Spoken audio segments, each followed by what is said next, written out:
the consumer constantly thinks that like asking us questions, even if they're not ready, is like wasting our time. Oh, I hate it.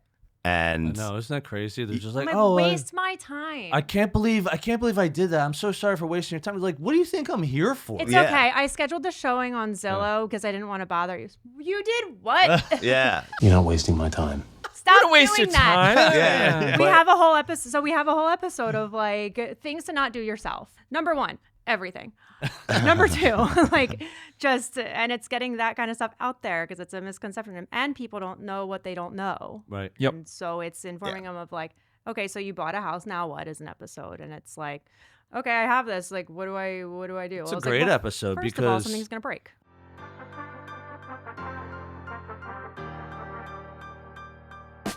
welcome to the podcast dedicated to real estate, insurance, and building your business. Join us as we take you along our own business building journeys with additional wisdom from our network of local and national experts. Welcome to Bricks and Risk. This episode is brought to you by Property Management Redefined. PMR is not just managing properties, they're creating partnerships that build long-term success for property owners. John and his team can be reached at manage@gopmr.com or by phone 267-753-6005. Tim, Yes, Sean. who's a good client for PMR?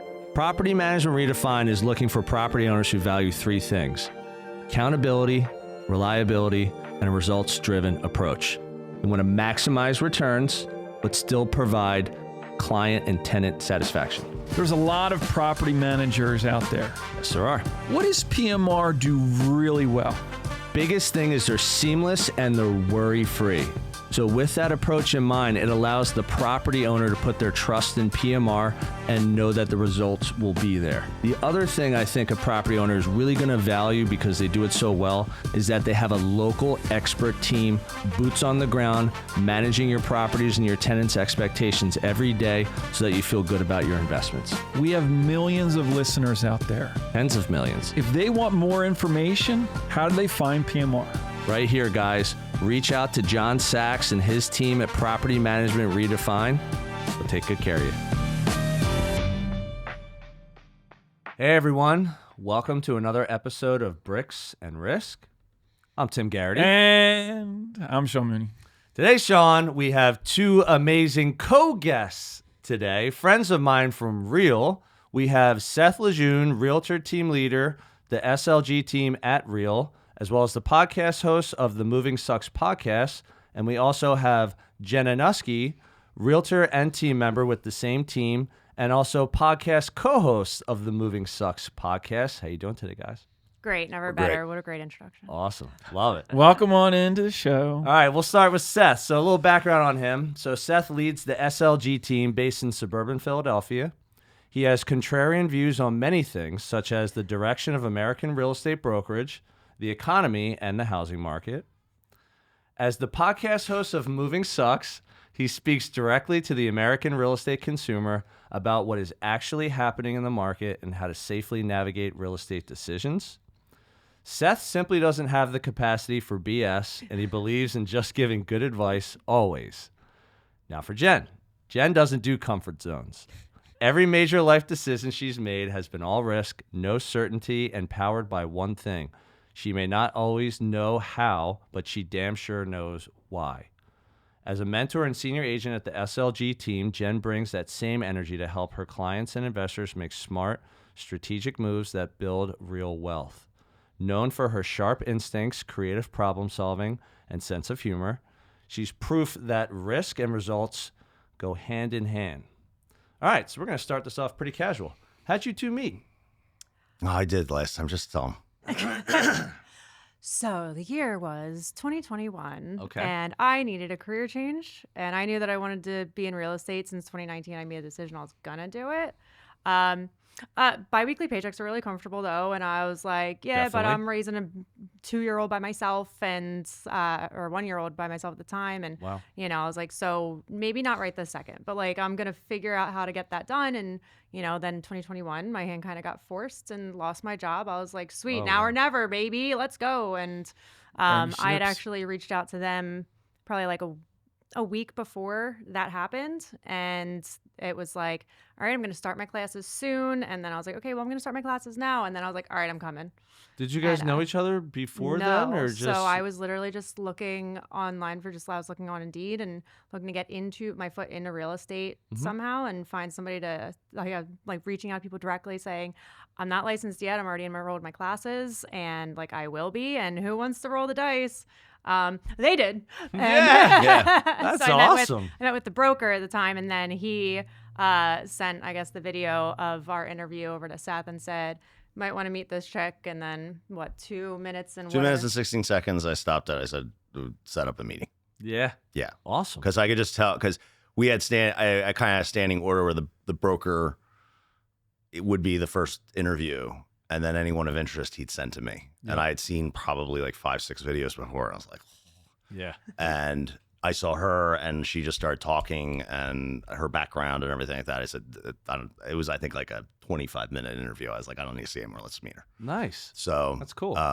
yeah, you just like know, like I mean, you've been in the business too. It's Yeah. like you know the energy you need, gut, and gut decision. gut decision, and I think about 3 days later we were sitting at Rivercrest. So I was the only good thing to come out of them investing even in that. Whatever it was to put the job listings out. I think he was like, that was a total waste, we except use for- Wise Hire. Okay. Yeah, we use Wise Hire, and then because one of the partners was one of the actually, believe it or not, one of the originators of Wise Hire, which is like that huge hiring software for real estate and for every. He lives in Royersford. Okay. Jay, so he was one of the partners in the Remax, so we got free use of it, and so we just blanketed everything, and yeah, she must have responded to an ad. What were you doing for a steady paycheck before you got into real estate? I was in retail management for 13 years. And what made you want to get into real estate? So like you just woke up one day and said, "Ooh," or you were like someone was telling you had an interest in it, or like what? My cousin's a real estate agent. She's been an agent for 10 years. Okay. She's my younger cousin. So she's been doing this for her entire, just like, I guess, like career life. And like, I've always had an interest in it. Then I bought my house in 2017, and just like between knowing what skill set I have. So I was really good at my job in retail management and like leading people and problem solving. Nothing is ever the same. There's always fires to be putting out, and there's always problem solving to be had, and you're always on the move. Yeah. And no 2 days look the same. And the parts that I enjoyed about that was helping people and actually like making an actual difference in their lives. A lot of people think it's just like, I'm gonna go like sell this shirt or put this outfit together, but it's Right. like people come in with like body image issues or confidence issues, and like, things are tight, and being able to like help them through that. I'm like, Nice. I want to help people in like a bigger way, and that's a big way, is selling houses and like protecting people's livelihoods, and seeing that there's a lot of people that don't take that same care to that approach. Mm-hmm. And I'm like, I want to know that at least there's somebody like me in that industry who's actually going to take that really seriously in like protecting people and getting them like through that whole transition in life with protection and knowing what's going on. Like, I had a great experience with my agent. I'm like, this is exactly what I want to be doing. But, the only thing I wanted to know better was what was happening as it was happening. And that's what I wanted to bring into my career in real estate. Awesome. So So got- where I could have just said, I think we're just going to try it. Right. Everybody else does. What's the worst that could happen? Well, and to that point, like I could tell that she was like a burner boats type person. It was like, I'm doing this, and it reminded me so much of how I got into the business. Just the drive to Yeah, like want it's like, it. yeah, I'm and, like gonna see if it gonna make works out. happen. Maybe do it part time, Well, see 'cause what that's happens. what so many people do. It's like, if I Yeah. ever hear like, I think I want to try real estate, I'm like, you don't just try Yeah, real don't try. estate. You have to You just or jump it's in. just like because the bar of entry is so low. Like, Yeah, it's get a very real estate easy license. to try. I know, it's so easy to try, but it was like, this is what I knew I wanted to be doing, and I'm just going to do it. I had no, like, I didn't really have much of a safety net under me from Yep. like, I said, no, this is gonna work. And Seth had said, I guess it's probably your version of like a temperature check to see like, you going to be doing this or not. He's like, well, the failure rate is for real estate agents in their first 5 years is 87%. And I said, good thing I'm 13%. Yeah. Nice. Yeah. And I was like, okay. You're like, good. I'd be really interested to know if you added a 0 to the number of hours and the cost to get a license. You know, if it's 4 or 7 and not 750 hours, I think it's 75 hours. I think when I got licensed, it was like 45 hours. No, Yeah, it's it's like- so there was not nothing. 45, it's Nothing. 70 hours. But like, you know, to become an appraiser, you have to apprentice for like 2 years. You know, like 200 hours. the real estate industry needs you to have know, apprenticeship. but like if it wasn't $500 to get your license, but 5,000, I'd be interested to see what this. Well, it would industry look like. certainly raise the stakes for a level of commitment. Yeah, that's You'd what I have mean. committed people coming in rather You're than, not gonna hey, do let me that. just. But Right. but it would also increase the competency because someone would need that $5,000 sitting aside. Well, what's a bigger risk? Misappraising a house or, you know, taking someone down the wrong direction of buying or selling a house? I would say the buying and selling is way more fraught with liability than someone going out and doing an appraisal and being off like 10 grand. Yeah. Like, just okay, guess, they're going to wait do a 5 couple more years reports and that it'll day. go up 10 Yeah. grand. Or, Yeah, there's you like know. a check on the back end almost, like the bank or, you know, someone's going to absorb that. Where it's you, it's like you're the realtor. Well, it's the okay because professional. the thing is, if the appraiser messes up, it's our fault anyway. Right. If the lender True. messes up, it's our fault It's true. anyway. If true. if the What inspector is it? messes up, it's our fault anyway. Everything's always our fault anyway. a catch-all. I'm a realtor. I'm a catch-all. All right, so you guys have known each other for about 5 years, met by happenstance, but then you decided to co-host a podcast together, and as you know, it's not easy. So why do a podcast together? Like, what prompted that? Well, this isn't the Jenn Anusky show, but I'll let her take that one as well. It was my idea. Here's your softball, Jen. Listen, guys, I promise you, I have a lot to say later. All right, I'll let her do all the We background just brought stuff. him. We just brought him. In. Yeah, right yeah. on. He's just the eye candy. Pretty fit. Yeah. Oh yeah. No, so we both had a blog. So he had his own blog. Okay, cool. I love that. Yeah, Seth Anything. I'm a big blogger. I love Blogger that. here. And then I was like, sure, yeah, I'll do that too. So I had a blog with my with our old teammate Kelly, and it was called Millennia Up. As we're like writing it out, I'm like, dude, I was like, nobody is like, our generation is not reading. They're gonna, if they can listen to it or they can watch it, they're gonna do that before they read it. And true. so I went to her and I'm like, we need to make Millennium a podcast. And she was like, no. And I'm like, then I want I to don't have any other ideas, then but I want to make it a podcast. And so I go to Seth and I was like, Seth, I want to make this a podcast. And he was like, okay. And I'm like, okay. let's And go. then Yeah. He was like, no, I've already been thinking about wanting to do that anyway. And I'm like, all right, let's do it. And then we just did. You guys can see why I let her tell the stories, right?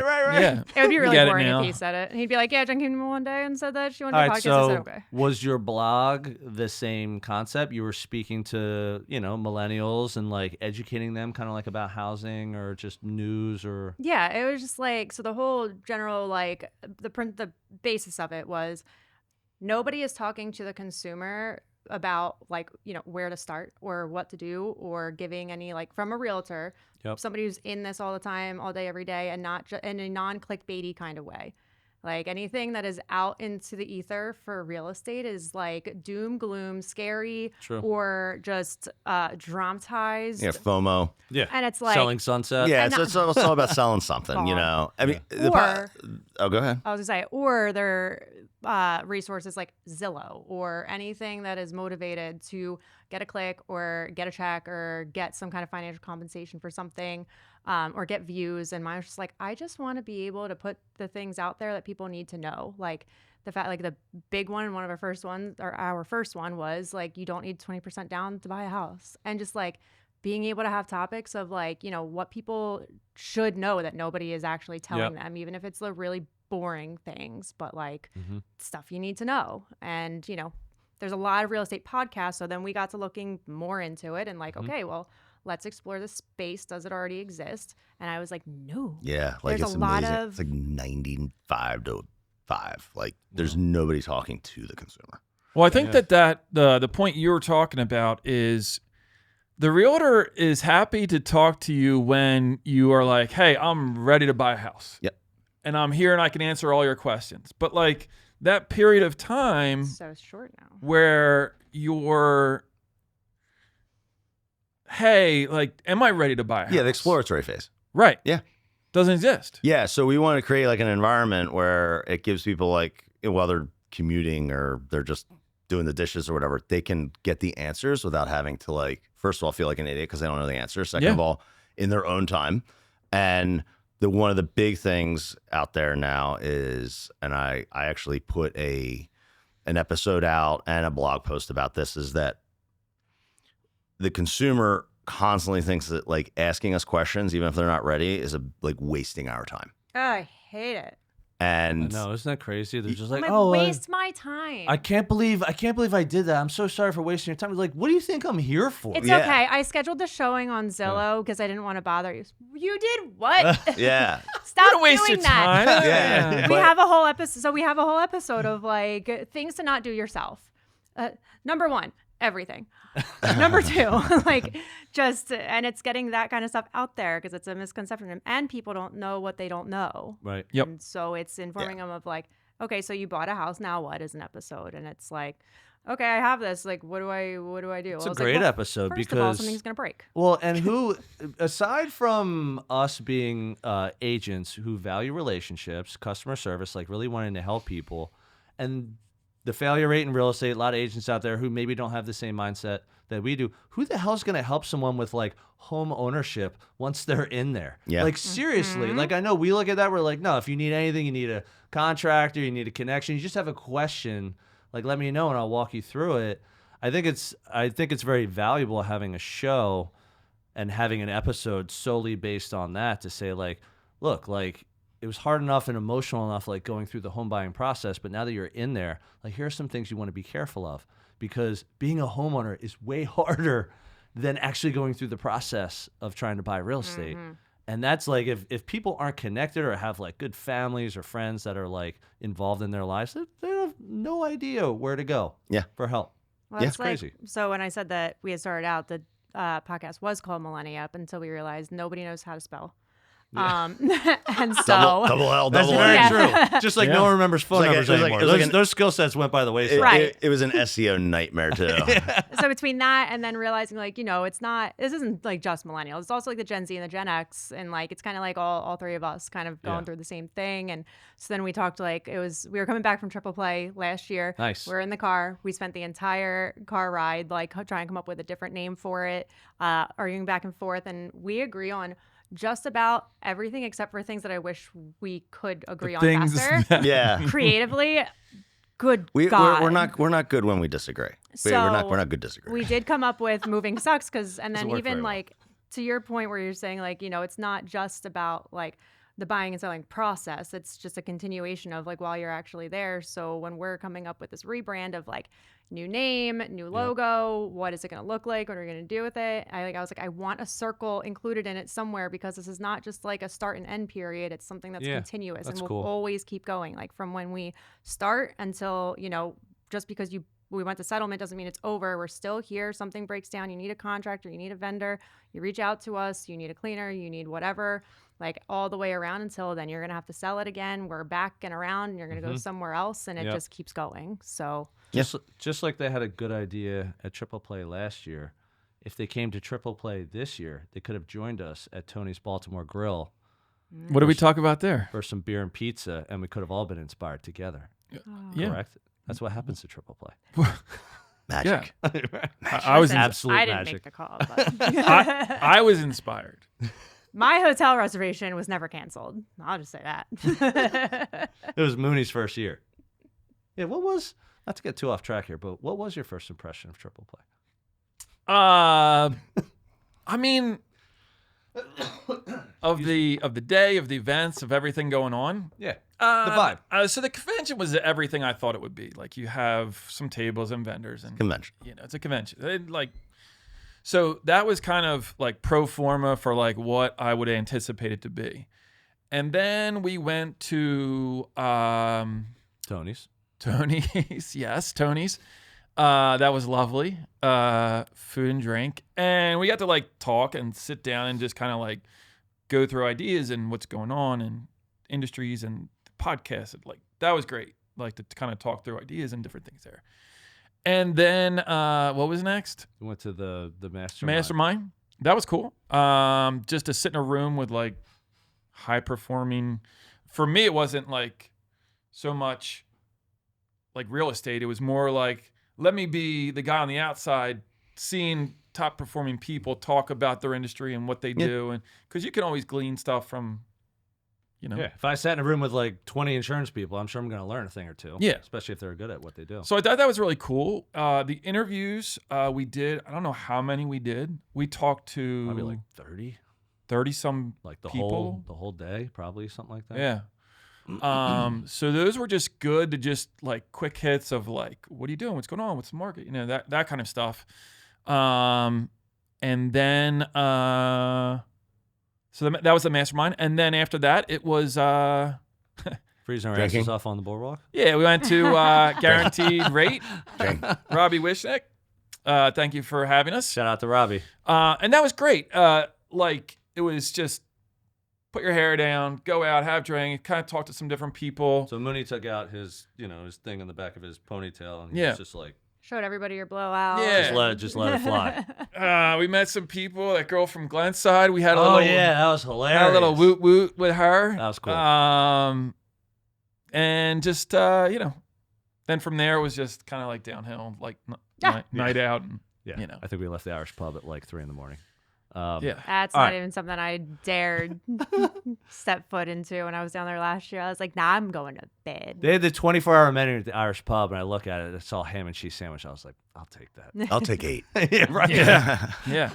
So overall, industry convention type of thing, kind of what I expected. Some partying, sprinkle of that. It's Atlantic City. Yeah, it was good. All right, let's shift. So you got some strong feelings on real estate teams. We're going to direct this one to Seth. There you go. Seth. You're gonna bring Seth into the Step fold. in. Yeah, let's go. Have fun. I'll just be here now. Right. We can take turns on Well, I being a mean, pretty she's face. been a fly on the wall listening to me bitch and moan for the last 4 years, so Yeah. I'm sure she could finish my sentences. All right, so you have a team. You've been with Real probably around the same amount of time that I have. So Do you have to scroll that on the bottom? Oh of the yeah, screen? yeah. Terry, 1995 scrolling style, italicize.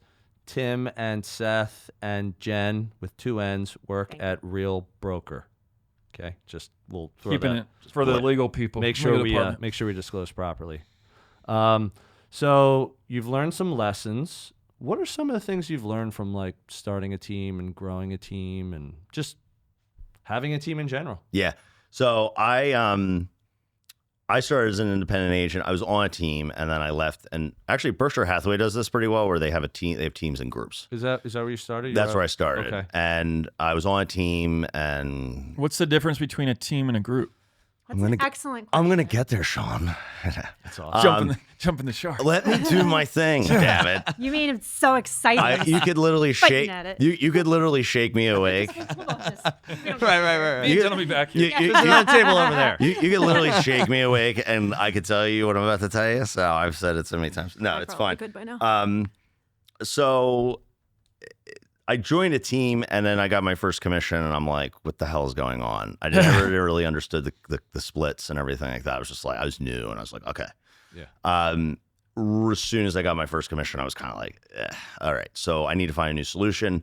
I ended up then joining. What was the what was the look? What was the commission was just How much so they took. yeah. I mean, how much they took? like it watered would- down? Yeah, I Okay. mean, But according to the rest of the world, we're overpaid. And Yeah.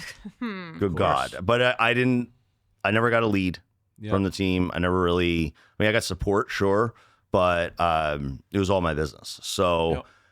Real estate teams and groups are different because like a team is like kind of top down. You have like a figurehead, and then you've got like little baby birds. Joe Wilson team. Joe's at the top of I'm the just a little totem baby pole. bird. Yeah, Baby birds. It's a good way to put yeah, it. baby birds waiting for leads. And when you're first starting out, that's really how that. And it's a great way to get. It is, yeah. It's a great way to get agents through those initial initial deals, and then eventually they're empowered to go and do their own deals. Yep. The group though at Berkshire Hathaway was actually kind of nice because it was like three. It was just 3 of us. There was still a figurehead, but she was just like they had to like pick one person. Someone has to be designated. So someone has to be designated. But it was all 3 of us just piling our commissions in to get rid of the franchise fee. And I don't even remember what the math was there. But it was great because we all had our like three of us had our own businesses. We could build our own brands. Stronger as a group. And they allowed us to kind of combine to get rid of the franchise fee, and it was financially much more. It was financially much more advantageous for me. But I got to a point where I started to out earn everyone else in the group, the other two in the group, and then I had too many leads, and I got an opportunity to join a Remax franchise and start a team.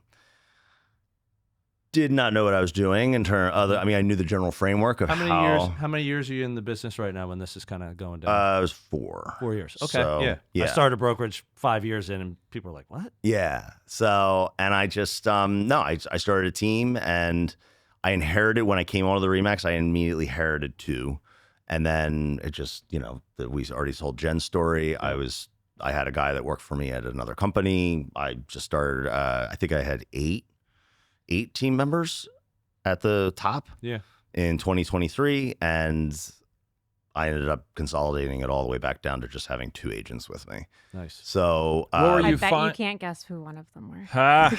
Yes.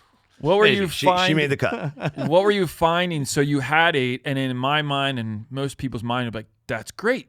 You got 8. You must be doing great. Must be leads, sales, everything coming in. But you made the decision to then pare down Kinda and like niche down. Yeah. And like, no, I don't need 8. Like, what was it that kind of like made you go in that direction? Well, I found that I was adding bodies for body's sake, and then thinking that I would have the ability to do 2 things. One is to feed them with my leads, or be able to build their businesses up. But what ended up happening is I actually didn't have like the systems and the structure that we have now. I didn't have a VA. Like, I didn't have like command of the CRM or command of like organizational tasks, trainings, really anything. I was kind of just a scattered shit show of activity. And I was just like, if you want to come sell real estate, come on. Like, let's like join the family. Like, it'll be great. It'll be fun. But I wanted to get much more tactical with it, with my business, and realize that a lot of those people were taking my attention away from me building my business. And I also, in part, like, I wasn't serving them. Like, I wasn't able to help them build their business. And I think some of the personnel just wasn't the right fit either. Like, I don't know if they necessarily, like, I actually, every once in a while, I'll check on these people who left, and they have largely not done a whole lot after they've left the team. And I mean, great people, but not necessarily anybody that I could help. Definitely not my style. And Jenn and another woman, Julie, they came with us, and and I just pared it all down. Did you pare it down when you joined Real? I did not. I actually left the Remax that I was at, and we had a 1-year stay over at another Remax. Before we went to Real. That was the move to kind of like break off, like do it the way you wanted to do it.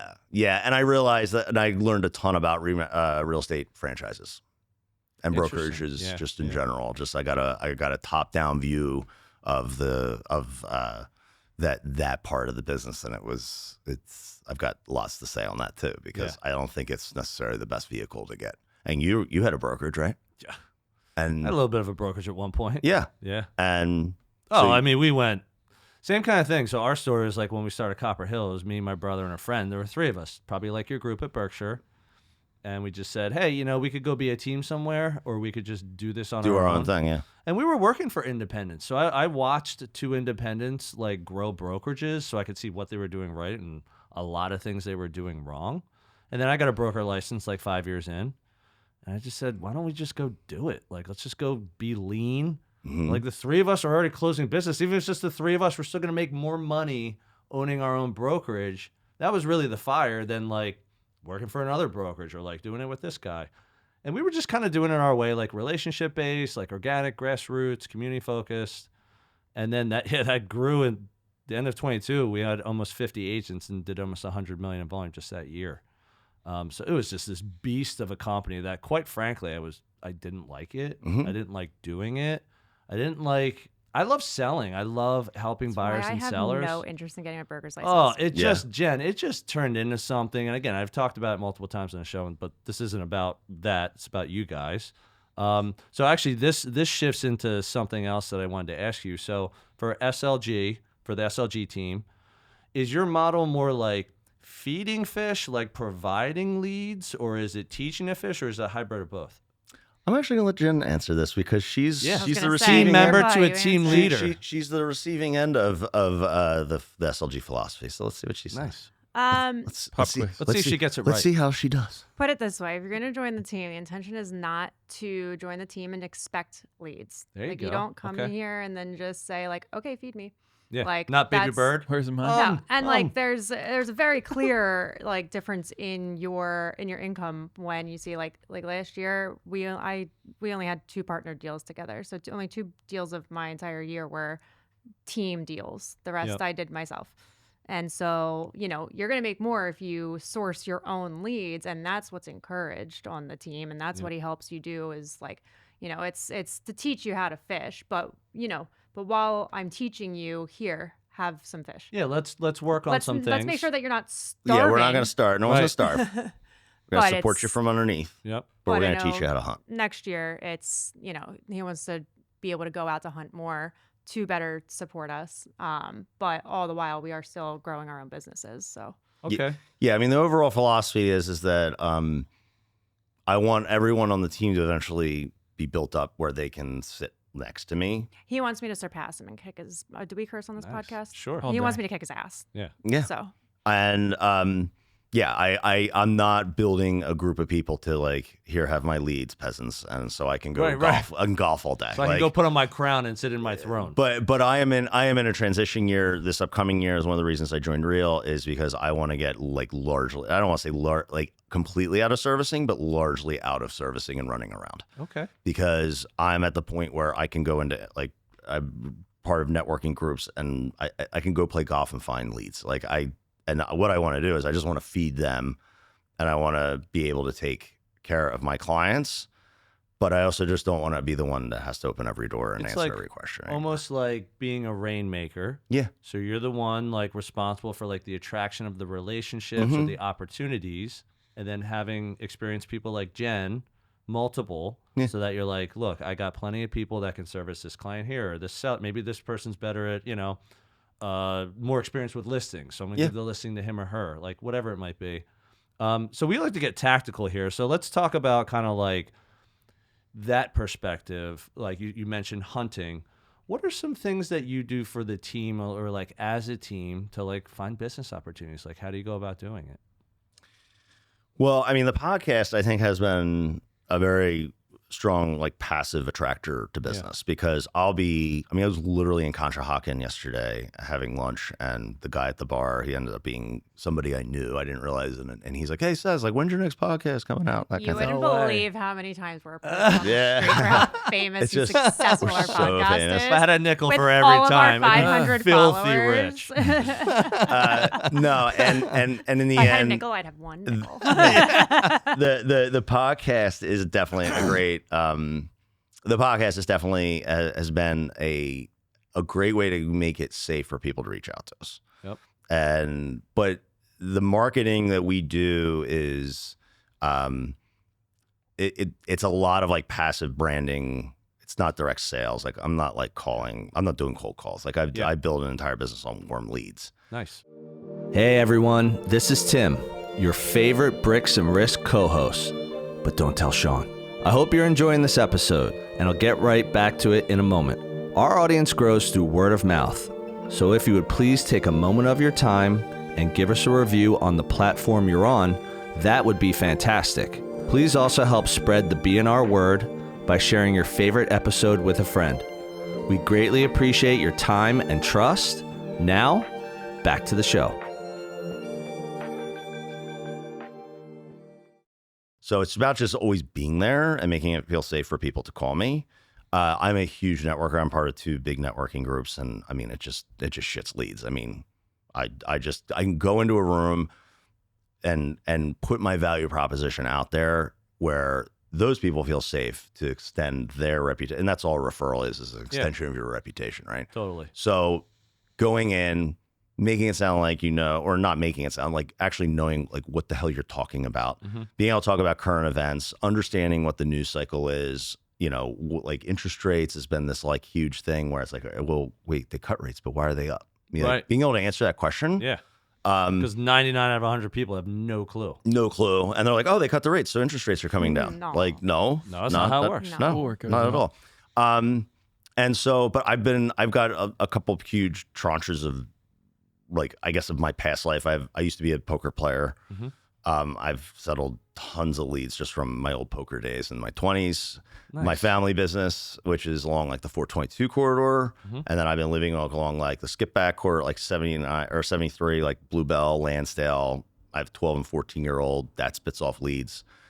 So between manufacturing it out in the marketplace, just my spheres, and then now past clients. I mean, we have this client, Sammy. She's like Kevin Bacon. I mean, she knows everybody. I met her. I've done 3 deals with her, and then she has probably given off 5.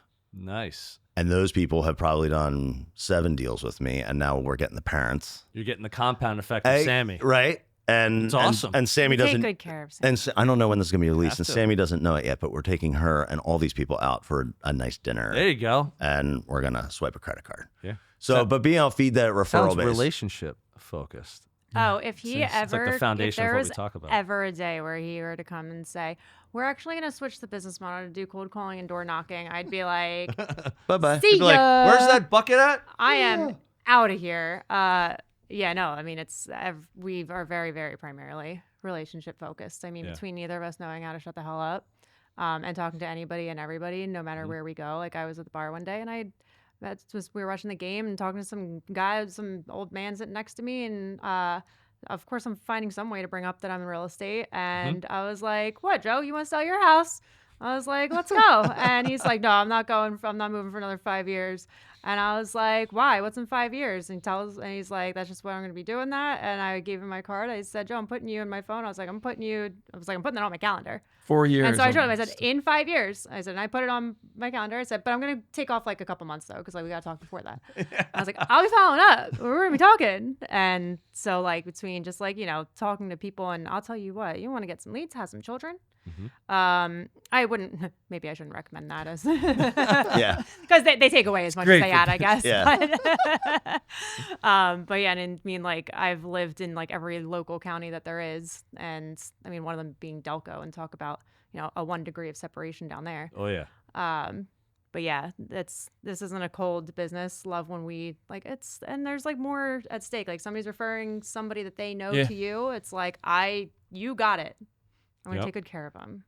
Where's the business now with your team? Two questions. How's your team like situated right now with you team members? And the one pain point you said was organizational, getting it to be more like a business. When you pared down, was that intentional to try to improve that? So if the team did grow at some point, you'd have everything in place? Yeah, like a foundation.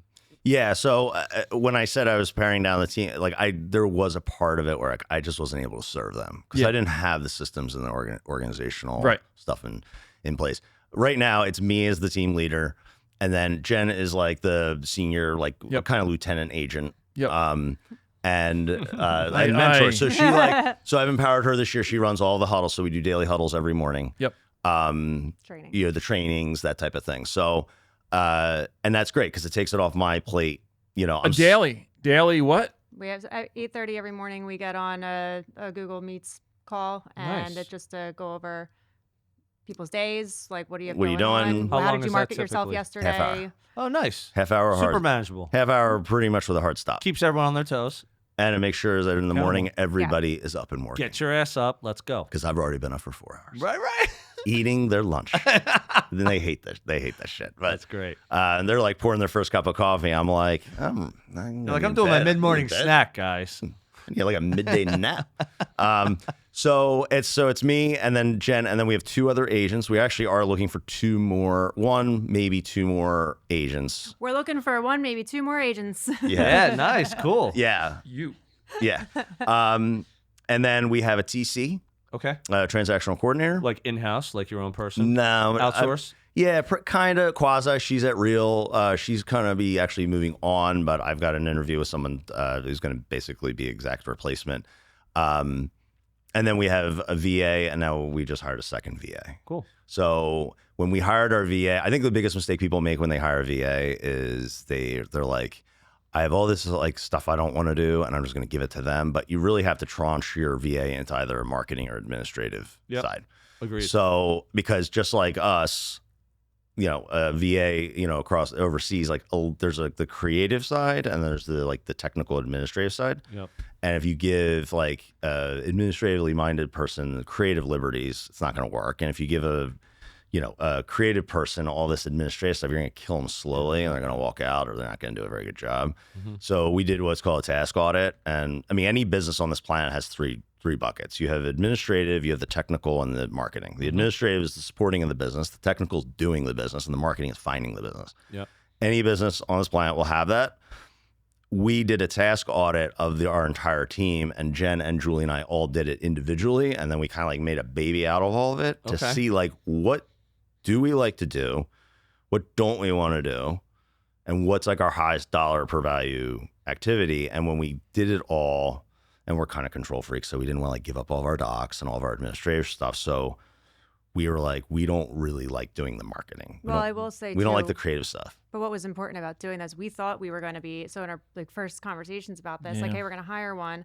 Like the three of us had an idea of like what we wanted this person to do, because that was really the thing, is like which of those three buckets are they going to like take over? And we all kind of thought they were going to do like one thing, and then after doing this task audit, it actually became something completely different. Our actual need is this, right? Because it was like the marketing side of it. Because like I love Canva. There's nothing that gets like the dopamine and serotonin blasting through my brain than like pretty things and organizing it and making it look all like aesthetically pleasing. But like that was not the best use of my time when I looked at everything else that had to be done, because it was sorted out by like, here's what needs to be done, but who has to do it? Is this something that you can hand off to somebody? And if it was like, no, okay, then I have to. And once it was like a visual of being able to see like, but these are the things that we do have to do, and this can be passed off. And so this also isn't the best use of your time when you could be doing this instead. We were like, okay, so I guess she's doing that then. So that speaks to the entire hiring process. So you guys like to get tactical and technical. I mean, literally, you just put the task. You'd say, do you have an affinity for it? Yeah. Right? Like, do you like doing it? Do you like this? Do you hate it? Do you like doing it? And then your capabilities. Are you good at it or do you suck at it? Like, you love doing it, but like a lot of times if you're really good at something, you don't like hate doing it. But, and then it asks AED, automate, eliminate, or delegate. Nice. Right? So if it's something you don't like doing, are you going to automate it? You're going to eliminate it, or you're going to delegate it? And then it assigns who's actually going to do it. And then the best part about it is, what is the dollar per value, or the dollar value to that task? Is it? Do you love doing $8 tasks, $8 an hour tasks, or do you love doing 1,000+ hour, per hour tasks? Yep. So it's like puts a real value on that thing. It's like, you might love doing this type of stuff, but you're doing all this like stuff that you can just. You're valuing and allocating your time. That's right. Properly. Because again, like you had said, it's like we kind of do a little bit of everything, especially when you get started. Yeah. And I think for me too, like when I went through something similar to you, where I had this large group of people that I was responsible for, and that didn't work anymore, that partnership didn't work, I had the opportunity to be like, well, what do I want to do? Like, where do I want to spend my time? And we were already like investing in developing real estate, so that was one thing I wanted to keep doing. But the one thing I really came back to is like, I just want to keep helping the good people I know buy and sell real estate or invest in real estate. And I'm in a spot right now where that is manageable. I outsource to a transaction coordinator, but I can do all my own marketing. Like I can do that right now. My team's real small. It's basically like me and my brother Ryan and I is like the team, let's call it, and a couple of people who do business here and there. And I think for me, will that continue for the next like couple of years? I don't know. Probably. Or will it turn into kind of something like what you're doing? You're bringing in more of a group of people again. Like maybe I find another Ryan, like someone that I know who's working alongside me who doesn't practice as much, or like maybe it's someone who's doing a few mil in volume and they're like, hey, I just want to like kind of like be a part of this. I want to learn more about investment or more about podcasting, whatever it is. Well, that's what's great about this industry is you have the flexibility and you have the ability to do that. Yep. It's just, I mean, like he said before, there is no ceiling. You can just keep growing or do what you need to do. And like, as like markets change or just as needs change or just, as a society change, you can just pivot and do things to accommodate. There's no industry that has, for that little piece of paper, that real estate license, it gets you access to so much fun stuff. Yeah. True. And like, I mean, and money. Like, if you Sometimes work to people's for it, detriments. yeah, but if you work for it, like, I mean, you can make a lot. I mean, it beats the shit out of law school, Right. right? True. And I mean, and we're not like, going in and a major litigation, in front of the Supreme Court or anything like We that. are on the phone sometimes. But I'll tell you, you have 40 families a year safely move and transition. It's a big deal. It is. And I think people take that for granted. And she was saying earlier about like people being overpaid. It's like, I mean, we're all in the trenches. Like, it's a big deal, man. Huge deal. These people, like, they're stressed, and it, like, we get the, like, kind of the easy part. Like, I gotta pack all this shit up. Yeah. Like, I was like always talk to my I don't know. I have packed some things up for some clients. Yeah, I know. Also physically myself. But I always joke with my seller. I said, there's gonna be a moment when you're like, you're moving out of this house and you're gonna go and you're gonna open up the drawer and you're like, I can't believe, like, there's so much stuff. Yeah. So much stuff. And I said, at that point, you want to just take a deep breath and just realize that you're gonna be in your new house before you know it. Yep. But it is really stressful, Super stressful. and so, we never take that for granted. Talk about That's full awesome. circle. It brings us back to why we named the podcast what we did. 'Cause Yeah, moving sucks. Yeah. Because it does. I don't think anyone disagrees with that No. either. Yeah, I don't No. think But anyone. the tagline is, it's time to Moving's fix the that. best. It's time we fix that. Yeah, yeah. All right, so here's a good one. You guys both gave tips for listeners and watchers of Bricks and Risks. So Seth had said, getting into better rooms. And Jenn had said, don't try to figure it all out on your own. We'll start with Jenn on this one. Why did you put that down as a tip for listeners and watchers? Well, to bring us back to what I was saying a little bit ago is because people don't need to figure this out themselves. Yep. Like, to want to buy or sell a house, a lot of people just try to go and do their own research, aka they doom scrolled and found Yep. somebody who's saying something, and then it gets either defeating or it gets overwhelming, or worse, they think they know.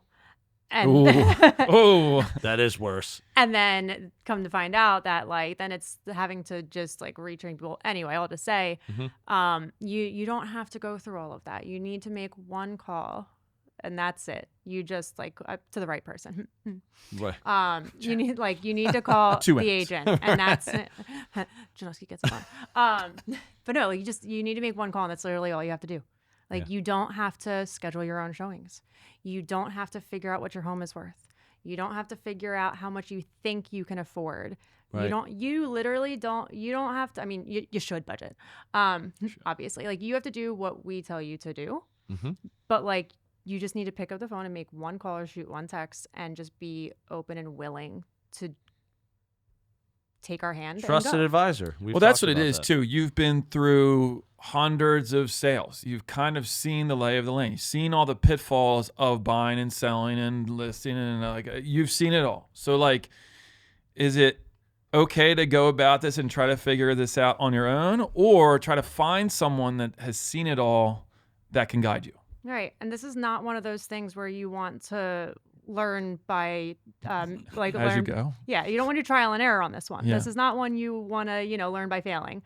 Yeah. That's a very, very costly lesson to learn when you emotionally could just, and financially. honestly.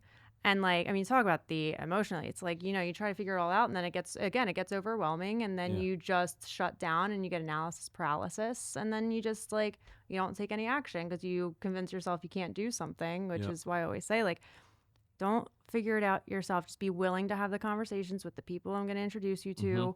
Like, even down to, you don't even have to have your perfect house figured out necessarily. Like, you only just need to know that you want to do it. And then we got it from there. Like, we have a questionnaire. It literally breaks down. It's like a 7-page buyer questionnaire, which is very easily broken down to be able to just like guide the conversations of like what you want and don't want. It'll change as we go. That's like But a it's silver like bullet, it's man. an open awesome. conversation to be able to like really narrow down what's important, have them identify, oh, I guess that's not really important. And again, it might change, but to be able to like pinpoint that, and we use that to be able to go out and, not waste your time. Wasting our time is not doing what we ask you to It do. replaces like 5-6 showings. So a lot of agents will just take them out and be like, and they do that discovery process by like, let's just go out and explore. I'm like, I don't have time to explore. Yep. Why You're don't like you go- task auditing your clients. yeah, but I'm like, Speaking your language. Yeah. no, but I'm like, why? This is and I explained to them exactly how they're supposed to do it. I said, this is after the kids go to bed. you guys pour yourself a glass of wine and you sit down and you do this together. And I said, you have to do it together because it's going to ask you questions, first of all, you didn't even know you needed to have asked.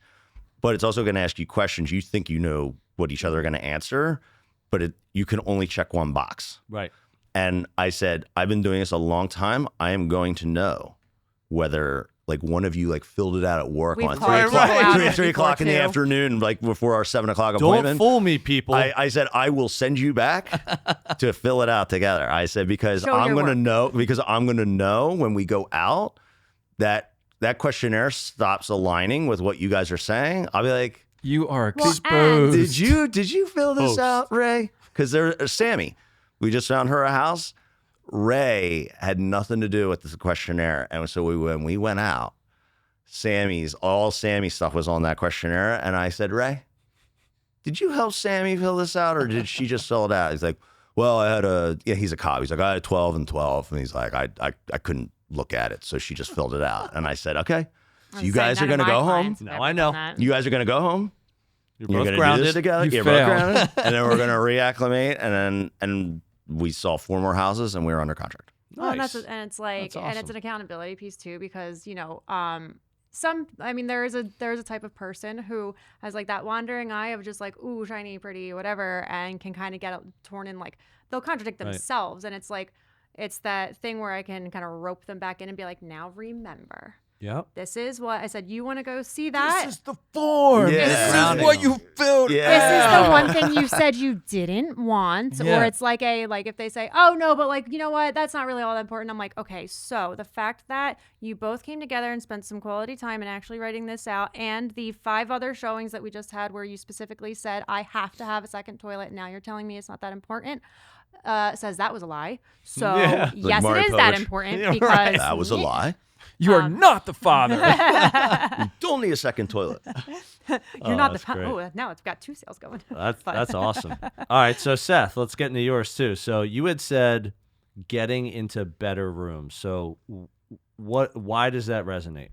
Because I think that kind of piggyback off what she said is that, you don't have to go it alone, but, people think better rooms, meaning like, masterminds and, Tony Robbins and all that stuff. But like a better room can be a book. It can be a podcast. It can be like just putting your brain in a different environment. Yeah.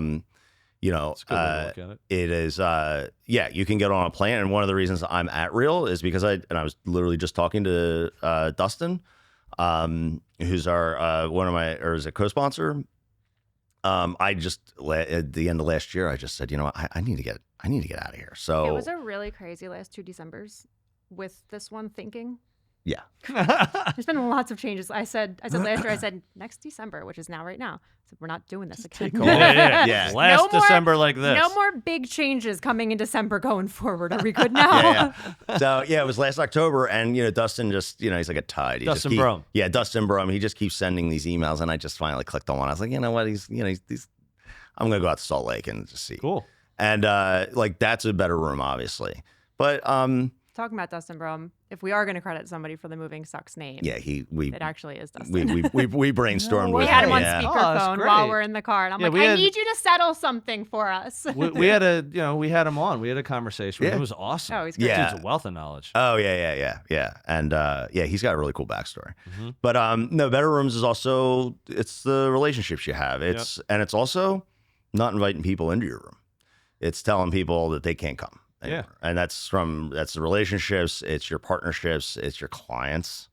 Like, I don't want to work with assholes. You know what you want. Yeah. Like, you're not Like a going to waste your deadbolt time. on the door. Like the famous Mooney Insurance Brokerage deadbolt in Ambler, where we always made a joke Not allowed about it. in. He just locks his office. He's on Butler in Ambler. Hey, so are we. I'm like, you're on Butler and Ambler, and yet you don't want anyone walking into your office. Nope. Why don't you get off at Butler? Give and us go some back in a new corner pen, somewhere. right? Yeah. I didn't want to One of those, like, old sign. antique shops or garages Yeah. in the neighborhood. Anyway, all right, Side so note. that's super helpful. All right, one thing we like to get into too is there's a lot of great stuff about people's businesses and the things they're doing, but biggest struggle. So Seth had put scaling the team has been hard. So I had a question here. It's like, why scale anyway? Why do you want to scale the team? You had made mention of it earlier. Like, I don't want to be the boots on the ground every time someone needs help. But why scale the team? Like, why has that been hard? Well, scaling the team has been well, I scaled it the wrong way, but previously.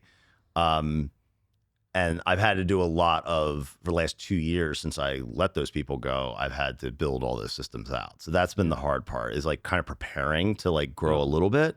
Yep. But I'm not trying to find more agents like me. I mean, possible. Big shoes to fill. Jen. I mean, let's be honest. Brutal task ever. there is only one Jenn Anusky, let's face it. Whether that be a good or a bad thing. Right. Yeah. Take that as what you want. Yeah, go ahead. And in the end, it's just been hard because I'm looking for a specific agent. It's not everyone can come. Again, better rooms. It's about protecting the room too. The right people. And so that's been hard. But also just the business just keeps coming. So it's like this duality of like, people keep calling me and wanting to do more. And I need agents to service it. And I need the systems and the personnel to to do it. It's actually a very common like business problem. It is, yeah. I mean, and that's really what a team is. It's a small business. I think a lot of people don't think about it that way because it's like it's shrouded under a brokerage. Yeah. But it really, I mean, by all business metrics and mechanics, it is. I mean, scaling by need instead of like by want. Like, there's plenty of people in our industry who are like, I want a team. Yeah. I want to lead a team. I want my face to be front and center and know that I got like 2 people or 10 people or 50 people right behind me. There's some people who just want to do that. Mm-hmm. Then there's people who need to do that. You get to a point where you're like, there are not enough hours in the day to help all these good people get to where they're going and make good money while doing it. So therefore, there's the need to bring in additional help, whether that's administrative help or agent help or marketing help or operational or whatever. And that scaling by need, in my own opinion, probably same as you, is the right way to do it. Because you're like, we are growing through necessity. Like, we need people because we can't do it. We're going to lose opportunity because I forgot to get back to them. I had to get back to 5 people today. I waited 2 days. It hit me, and now they're pissed. Yeah. Well, that was the thing, too. I had to, like, transition my brain into thinking from, like, going from, like, I guess you could say corporatized, like, industry where, you just have, like, my thing was always, like, I got the promotion. Okay, what's the next one? Right. Okay, what's next? Like, okay, I just got that. Cool. Next. Like, what is my next, like, level up to? So, like, when I started real estate and he's asking me, like, well, what's your 5-year-old? And I was like, I want to be a team leader because I just thought that was, like, next. step and up. then a broker. And then it's like, but no, that's not how it works. Like, your level of, like, progression within, like, your business is just, like, beating out yourself and just being able to have systems be able to do that. And it's like, if it's building out a team or if it's partnering or, there is no actual, like, ladder, like career ladder, if you will, by like a role name, as much as it is like modifying your business to meet the needs of what you need to be able to be successful for yourself. Whatever that is for you. I mean, not everybody has the same definition. Yeah, but you can have a better year, right? My goals are this year compared to last year. Right. And if I reach these goals, then I am doing better. And I don't need the title to validate my success. Right. And you're working on something now, Jenn, that's kind of like almost like, piggybacking on some of the things we're talking about. Talk about your business thing that we were talking about earlier before we started. Yes. Preparation without the pressure. So prep without the pressure. It's literally just like, I'm on the phone with my lender. We were just chit-chatting. It's like 2 days before Thanksgiving, and we were just like checking in with each other, like, hey, what's been going on? Like, as we get talking, I'm on this rant.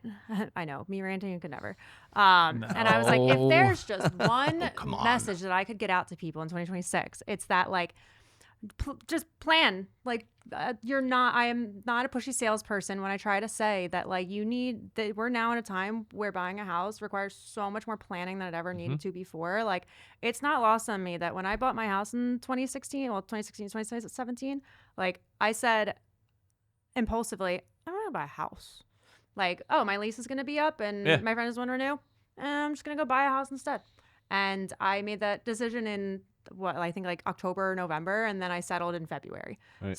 But like, that's not how it works anymore. Yeah. I mean, it can with the right person, but like, it's not as simple as that because, cost of living's gone up and House prices have gone up, interest rates have gone up, everything's gone up. So like, it's not unattainable. So it's, I want the people who just have the thought, I want to, because I was like, so many more people want to do this, but just think that they can't, or just don't know where to start, or are afraid to say that they want to, or just have already told themselves they can't.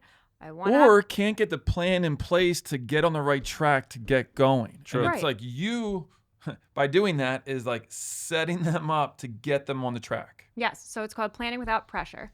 So we just put a name to it. And I was like, she's like, we can do webinars with it. We can just put things out for it. It's a mindset. It is a mindset. And it's all it is it's with no pressure to actually like go and do it right now. But you might find that you can.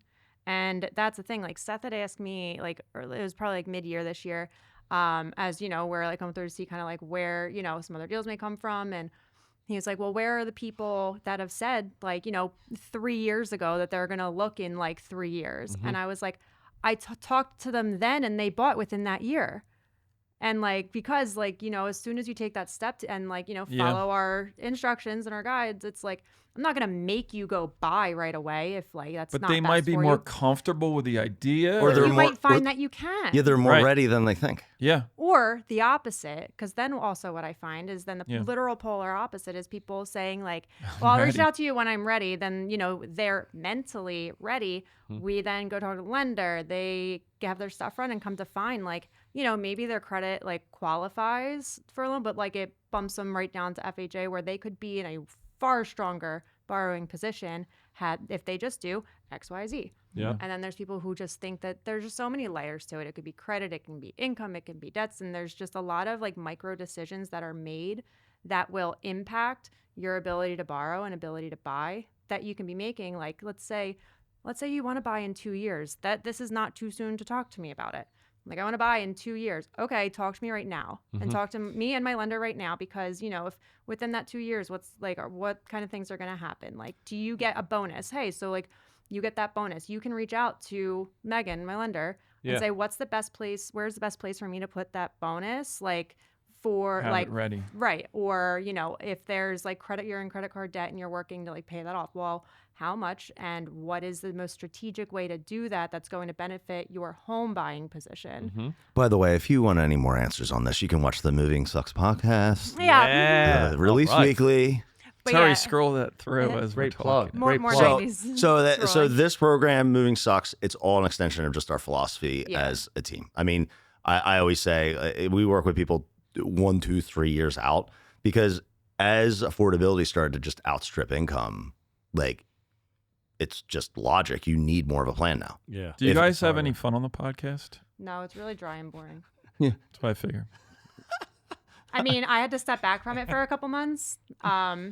And I'm sure it's just as lively without me. Yeah. But I'm back. I got to just talk about livelier. Nice. He got to make him Like, 20 I had minutes fun. again, and then I came back and they're back. It's kind of like that night we had the TV on to yourself. You're like, oh yeah, we're watching this. It's like Game of Thrones. Like, can I watch 8 seasons of Game of Thrones? Right. Absolutely. I definitely can. All right, cool. So quotes, you both had one. So Seth, we'll start with you. If you're the smartest person in the room, you're in the wrong room. I was just gonna say that. This goes back to what you were saying before. Is this something you just say? Did you get this from somewhere? Someone else? Oh, that's how it feels like. It's almost like a Jim Rohnish, Brian Tracy-ish type quote. I probably picked up. I don't think it's original, but I definitely, as you build a real estate career, whether it's you're on like within your team or at your brokerage, like I feel like there's some brokerages out there that are kind of out of ideas. Agreed. Or just maybe of like an outdated way of doing business or philosophy or whatever. Like there's or not just a lot of resistance innovation to evolve. Yeah, there's not a lot of innovation, and they at one point were a very innovative company. Correct. Or there was a lot of smart people. Are we all talking about the same company? What? I think we're all talking about the same company, but go on. Well, I could mention multiple companies, but in the end, but it's also if you don't have the answer, you go find it. Yeah, it's for you personally. Yeah, it can be for a lot of things. Just like kind of like the better rooms. Yep. It's one that I agree with that. I don't know everything. There's humility in it too. It's like I don't know everything, so I'm going to go and get the answers from the people that do. It's awesome. And then, so Jenn, yours was no problems, just solutions. By All right, we're yours gonna truly. need like an hour. By Jenn Anusky. Why that one? Wait, you didn't do the. By Jenn Anusky. It's funnier when he tries to do it by I know. pretending to be me. It's like really it's cute. just so Gen X. So Gen X. No, it came from so I ran a store, I ran a Sperry store. I was a store manager there, partnered with corporate, and making a lot of decisions company wide across Wolverine worldwide. And there was just came to find that I got sick of hearing my name. Like, I'm not Jenn anymore, I'm Janice. Like, I don't want to hear it anymore. And so people coming up to me with all these problems, and if I heard one more time, Jenn, we have a problem, I'm like, don't come to me with a problem, come to me with a solution. And I'm like, if you're coming to me with a problem, all you're doing is complaining. Yep. If you come to me with a problem and a proposed solution, even if it's not the best one, I am thrilled Let's that go. you are Yeah. thinking, like, let's do it. So I would always say, oh, nope, we don't have problems, we have solutions. And I used to say that in retail all the time. I'm like, Jenn, we have a problem. I'm like, no, we don't. We have the solution. What is it? And that's just something I Nice. just kept being known for. So my old in retail, they'd call me Janusk or Janusky, and because there's multiple Jens. And if I ever heard, hey, we have a problem, like, nope, we don't. We got a solution. What's it going to be? Awesome. And then I came into real estate, and I was just like, no problems, just solutions. Good stuff. I don't In like our complaining. office, I'll do that. So Trudy in my office, she'll come to me with something, and I'm like, okay, so what is your plan? What I always ask her, I said, give me 2 solutions and tell me which one is the better solution. It's a good way to- And so it really and then- allows you to think. right, but then it's like, give me 2, and then you have to argue why this is the better. Like, it just kind of retrains your brain. You argue? No. Me? No. No, I'd have my Get outta assistants here. calling me while I'm off, and it would be like, Jenn, there's blah, blah, blah. Like, Yeah. tell me something. And I go, okay, so what did you do to try to handle this yourself before you called me? Yeah. Well, I just wanted to see what you thought. I said, when have I ever pushed back on you and given you crap for making a decision? I said, and if I think it's not the best one, that's fine. We'll talk about that. I said, but I'm always going to love if you just took the initiative to try to do something. And if you can back it up, awesome. But just throw something. And I also tell the agents, like, we don't call our clients with a problem and not a solution. Yep. I'd rather wait an hour and have a solution, because Think you about call it. me and be like, well, listen, the appraisal came in low. And then they're like, now what? It's like, well, I gotta go back and check. Like, it's like, no, there's the 4 things that can happen. Right. And Well, especially in that moment, because in that moment, it's like, if you drop that on them, it's like that next. it changes the whole They thing. already have fear. Why are you giving them more? Right. Well, Like- but it's also that, like, that conversation, if it's not handled well, is something they're going to tell their friends for years. Yep. It's true. They're going to be like, oh my God. And they're not going to say, like, well, he called me and he had the problem, but Won't come no up. solution. But they'll be like, he didn't really, like, know how to handle things. Like, that'll be their lasting memory. And like right there's no referrals coming for that person. Well, it's like, and we don't sell houses. We just solve problems. Yeah. That's what Provide our job solutions. is. Yep. Yeah, we don't a house will sell itself. If somebody Agreed. likes a house enough, that's what'll It's sell too it. slow. It's like but we solve the problems that come along with it. We, like, real estate agents, we facilitate the sale. We don't really sell. It's too slow. It's too big. Mm-hmm. Like, you can't be like, but wait, there's more. Like, and open up a door and be like, I'll Try buy it. again. Boom. Like, No, where do we're I more sign? like, we're more like navigators, yeah, guides, it's process. captain It's- of the ship. Yeah. Like, our job. Therapists. Yeah, our job is to let So- people know. Divorce it's counsel. Like, okay, well, choppy waters ahead. Okay, here's what we can do. We Yeah. can go straight through it, or we could do this, or we could do that. Yeah. And then that allows people to really think on their toes and be Yeah. like, you know what? Yeah, go that way. And Yeah. it's Like, guides too. Just like my big thing is like, and I always say this is like more so selfishly than anything, I guess you could say, but in like, say like for my buyer's process, like and we differ a little bit on this approach, but mine is like, I have my buyer's packet, a copy of the agreement, like all the offer documents are in it. And I go through highlighted sections of the agreement of sale. I'm like, when we go to write an offer, I need 5 things from you. They're highlighted here. I said, and all I want, I said, I'm going to go through all of this with you and it's going to be really damn boring. I said, and you're going to retain maybe 40% of it, and that's fine. I said, I want this to look familiar by the time I need it back. I said, and things are moving, like, past like 4 years, things are moving really, really quick. And I'm like, we don't have time to wait. I don't have time to wait for your DocuSign. Like, fastest way to my heart is to get a DocuSign back before my butt can get out of my seat after I hit send. I'm like, oh, yes, it's back. So, like, if the fewer questions you have by the time I send that over, nice. Awesome. So I'd rather like run through all of that with you at first. What questions do you have about what this means? And then when we go to write an offer, you already know the things that I need to know, and then leave it to me and I go do the rest. Very cool. So. All right, guys. So before we shut this one down, why don't you tell our watchers and listeners where they can learn more about you and everything you got going on? You can find me on Instagram at @SethAnything. We're with the... It's a good handle, by the way. I know. It's true. Yeah, it's really like Did Dustin come up with that? Nerd. No, that was 2015, man. Whoa, look at that. I started a brand right out of the gate, and I wanted to become. I wanted a brand that was recession proof. And maybe we'll come back and we'll talk a little bit more. Doesn't matter what market you're in. But about the industry itself, and like I have a really strong feeling. Like a lot of people built these like goofy TikTok followings. But like if the market turns, like people are going to want people who know what they're talking about. True. And it's also just who I am. Like you're never going to see me like popping bubbles on TikTok or like in front of a Corvette or anything like that. It's like what you see is what you get. But I'm like it's an extension of our brand, which is education. So you can find me at SethAnything or at Moving Sucks Podcast on Instagram. Phenomenal. And And our that's about YouTube it. channel for the Moving Sucks Yeah, Podcast or on YouTube under the same handle. Good stuff. How about you, Jen? What's your handle? Jenn Anusky gets it done. So Nice. Jenn That's a Anusky, good one, because it's too. a really easy thing to remember. I won't say on a podcast how you can remember how to spell it, but it's fine. So Jenn Anusky gets it done, or Jenn Anusky if you want to add me, but that one's private. Or the Moving Sucks Podcast. All right. Well, that's all we have for this one, folks.